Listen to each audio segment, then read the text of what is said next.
말씀으로 하루를 여는 복된 새벽, 하나님께서 우리에게 주시는 귀한 말씀은 신약 성경 고린도후서 8장 9절이 되겠습니다. 온라인으로 독점하는 여러분도 다 함께 성경을 펴시고 같이 말씀 속으로 들어가 보실까요?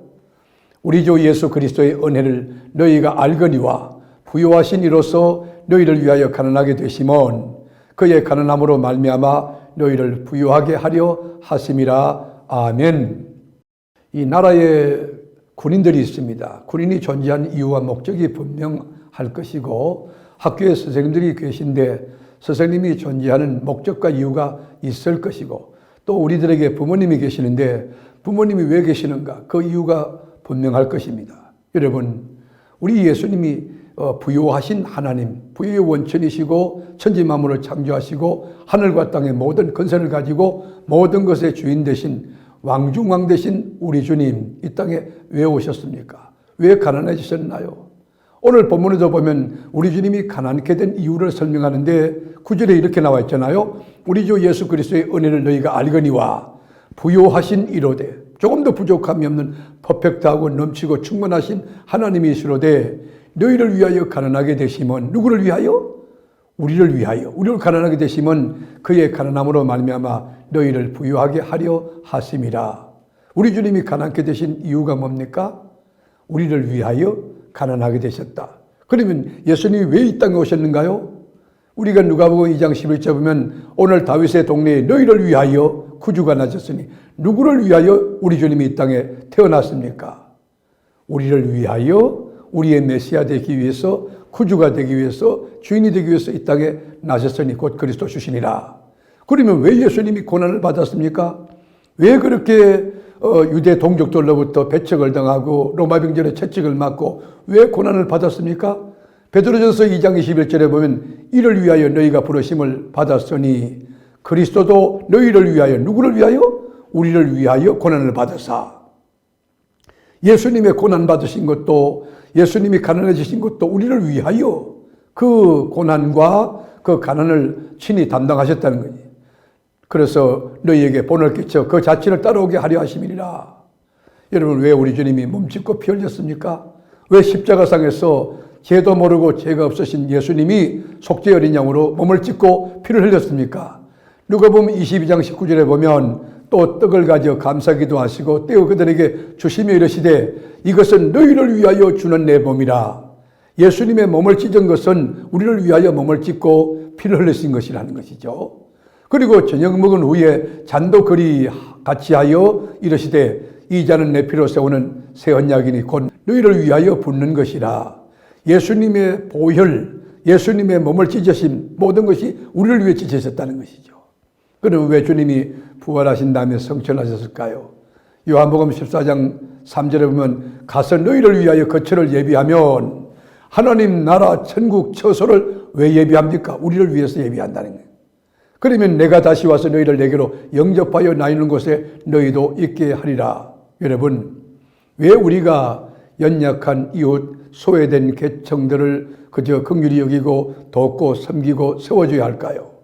우리가 입은 은혜가 너무 크고 온전하고 지구하기 때문에 그 은혜에 보답하는 의미도 있지만, 우리 주님께서 친히 부유하심으로 가난하게 되고 우리를 위하여 십자가 지고 고난받고 온갖 고초를 다 당한 것처럼 우리들도 연약한 지체, 소외된 계층을 위하여 이제 십자가 지고 물질을 나눌 수 있고 또 시간과 재능을 바칠 수 있다는 것이죠. 그럼 어떤 자세로 도와야 됩니까?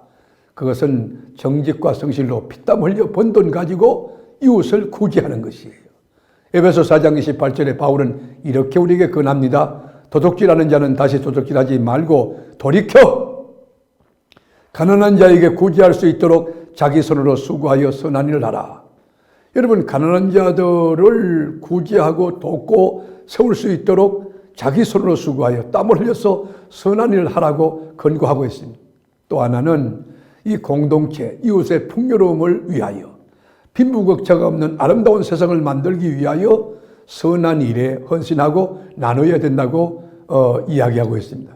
고린도후서 8장 13절에 보면 이는 다른 사람들은 평안하게 하고 너희는 공고하게 하려는 것이 아니요 균등하게 하려 함이니 이제 너희의 넉넉한 것으로 그들의 부족한 것을 보충한 후에 그들의 넉넉한 것으로 너희의 부족한 것을 보충하여 균등하게 하려 함이라.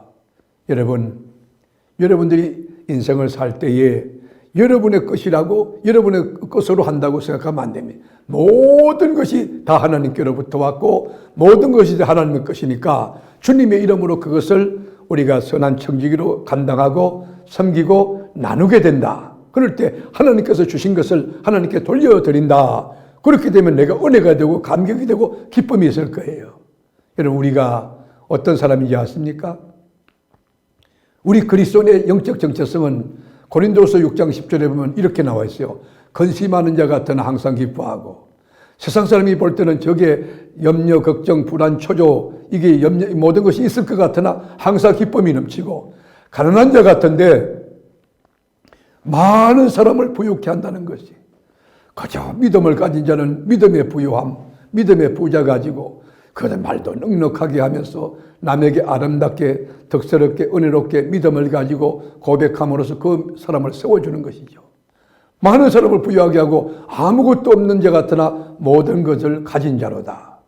사랑하는 교우 여러분, 빌립보 감옥에 있던 여러분 바울 사도 보세요.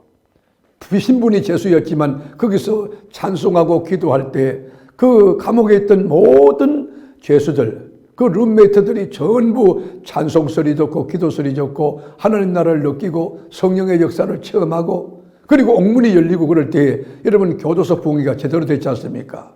교도소장이 무릎을 꿇고 우리가 어떻게 해야 구원을 얻을 수 있습니까? 여러분 호칭 보세요. 선생이요, 그렇게 하잖아요. 사랑하는 교우 여러분, 우리가 인생을 살면서 내가 가진 것 가지고 뭐 하려고 하는 게 아니고 하나님 안에서 하나님의 것으로 나누려고 하면 여러분 주님의 이름 가지고 뭐든지 나눌 수 있습니다. 여러분 정보기도 하는 거 굉장한 것입니다. 그리고 하나님의 말씀을 나눌 수 있습니다. 우리가 주신 은혜를 나눌 수 있습니다. 믿음을 나눌 수 있습니다. 우리 시간을 나눌 수 있습니다. 재능을 나눌 수 있습니다. 주님이 주신 축복을 나눌 수 있습니다. 그리고 또 주님이 물질을 주신다면 물질로도 섬길 수가 있을 것입니다. 모쪼록 우리가 아무것도 갖지 않는 사람 같지만 하나님 안에서 모든 것을 가진 자, 그 풍요롭고 부유한 믿음의 태도를 가지고 오늘도 순례 현장에서 모든 사람들과 더불어 나누며 섬기며 행복한 복된 삶을 살아가는 영적인 거장들이 다 될 수 있기를 주님의 이름으로 축복합니다. 기도하겠습니다. 주님, 우리 주님은 부유의 원천이시고 온전하신 부유함의 그 자체이신데 우리를 위해서 가난해지셨습니다. 예수님이 오신 목적도 우리를 위해 오셨고 십자가 지신 것도 고난당하신 것도 우리를 위해서 고난당하고 몸짓고 피 흘려 주었습니다. 이와 같이 예수 믿는 사람도 예수님 닮아서 연약한 지체를 돕고 섬기고 그리고 세워주는 선한 일의 부한 손길로 부한 인생을 살아가는 저희들이 되게 하옵소서. 오늘도 나를 만나는 모든 사람들, 나와 관계하는 모든 이웃들에게 유익과 덕을 끼치는 복되고 귀한 성도가 될 수 있기를 원하고 우리를 죄와 사망에서 건져주신 나의 구주, 나의 힘과 피난처와 요새 되신 예수님의 이름으로 기도드립니다. 아멘.